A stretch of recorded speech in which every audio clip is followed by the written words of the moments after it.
Everyone and welcome to my channel. এখন আমি রন্ত এই সিনেমাটাকে নিয়ে কথা বলবো। 2025 সালে এই সিনেমাটা আই থিঙ্ক জুন নয়তো জুলাই মাসে এই সময় রিলিজ হয়েছিল, কিন্তু এই সিনেমাটা ওটিটিতে চলে এসেছে। তো ওটিটি হটস্টার থেকে আমি এটা দেখলাম।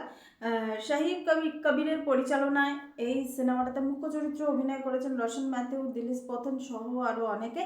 এই সিনেমাটা মূলত পুলিশদের রাত্রিবেলা পেট্রোলিংয়ের সময় তাদেরকে কিভাবে তারা অপারেট করে, কোথা থেকে অপারেটটা হচ্ছে, কন্ট্রোল রুম থেকে কিভাবে মেসেজগুলো পাঠানো হচ্ছে, তারা কিভাবে কেসগুলোকে সলভ করছে, এই সমস্ত জিনিস নিয়ে হচ্ছে এই সিনেমাটাতে কিন্তু পুলিশদের তাদের ব্যক্তিগত ইমোশন, সেন্টিমেন্ট, এই সমস্ত কিছু কিন্তু দেখানো হয়েছে। এরকম নয় যে পর কেস আসছে আর তারা যেখানে যেখানে যাচ্ছে একটা বেশ খুব থ্রিল্ড একটা এনগেজিং সিনেমা হিসাবে, না সেরকম কিন্তু নয়। এখানে কিন্তু স্লোবান ট্রিটমেন্টও কিন্তু আছে।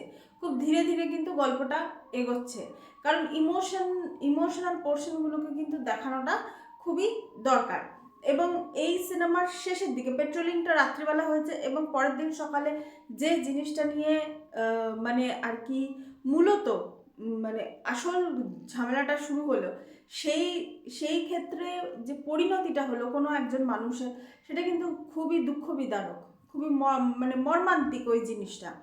মানে কি হচ্ছে কি যে আসলে অ্যাডমিনিস্ট্রেশন ও পুলিশিং সিস্টেমেও কিছু মানে এদিক ওদিক কিছু ব্যাপার থাকে, কাউকে হয়তো চাপ দিয়ে কিছু বলা বা লিখিয়ে নেওয়া, এই সব জিনিসগুলো থাকে। ওই জন্য দিনের শেষে এখানেও কিন্তু এই জিনিসটাই দেখানো হলো যে তুমি যে কাজটা করেছো সেই কাজে তুমি সৎ থাকো। তুমি কিছু করোনি, তোমার সঙ্গীও কিছু করেনি, ব্যাস এটাই হচ্ছে শেষ কথা। কিন্তু তোমাকে চাপ দিয়ে যখনই কোনো কিছু জিনিস করানো হচ্ছে, সেক্ষেত্রে কিন্তু এমনিতেও ফাঁসবে, অমনিতেও ফাঁসবে। মানে এখানে আলটিমেটলি কিন্তু জিনিসটা সেটাই কিন্তু হলো। তো মানে আমি যদি আমার কাজে যদি অনেস্ট থাকি, তাহলে আমাকে আমার উচ্চপদস্থ লোকেরা যতই যা খুশি বলুক না কেন, তাতে কিচ্ছু মানে অসুবিধা হবে না। এটাই এটাই এই সিনেমাটার মানে যে বক্তব্যটা, সেই বক্তব্যটা এখানে তুলে ধরা হয়েছে।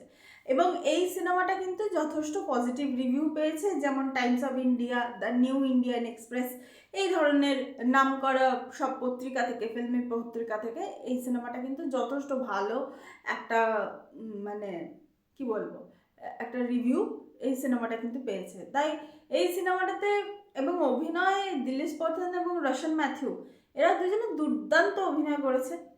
রোশন ম্যাথিউর চরিত্রের যে ট্রান্সফরমেশনটা, আমার শেষের দিকে একটু অবাকই হয়ে গেলাম, তারপর আমার বুঝতে একটু দেরি হলো যে না, এই ট্রান্সফরমেশনটা হলো কেন। তো এনিওয়ে, এটাই ছিল আমার ভিডিও। অবশ্যই সিনেমাটা দেখুন। Thank you so much. That's all. Please keep watching and please subscribe my channel. Till then, good by.